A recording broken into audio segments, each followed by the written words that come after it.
A ndodh që dy njerëz të dashurohen nga telefoni? Përgjigjja është po.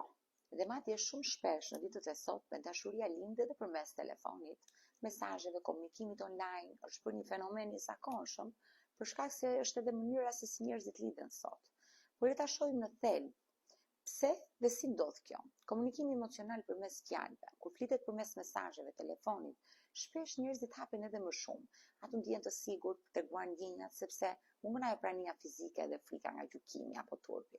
Kështu që lidhja emocionale mund të bëhet edhe shumë herë më e fortë, ndonjëherë dhe më shumë se sa në kontaktin me realitetin.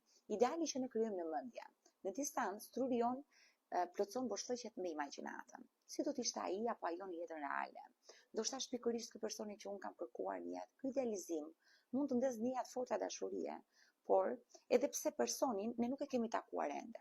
Është kimi e vërtet përmes komunikimit. Ka raste kur dy njerëz kanë vërtet përputhje emocionale. Kuptohen, flasin për gjithçka, qeshin bashkë, kanë të njëjtat vlera, por kujdes. Kjo lloj lidhje ka edhe rreziqet e saj. Ndonjëherë dashuria që ndjej mund të jetë më shumë fantazi se sa realitet. Mungesa e kontaktit fizik, e gjesteve, mënyrës së sjelljes, mund të fshehë pjesë të rëndësishme të personalitetit. Ndaj, kur ndodh takimi real, disa shenja në realitet nuk përputhen, për shembull, me ato që ishin ndërtuar në mendjen tënde. Por dy njerëz mund të dashurohen nga telefoni nëse ka sinqeritet, ka komunikim të hapur dhe lidhje të vërtet emocionale.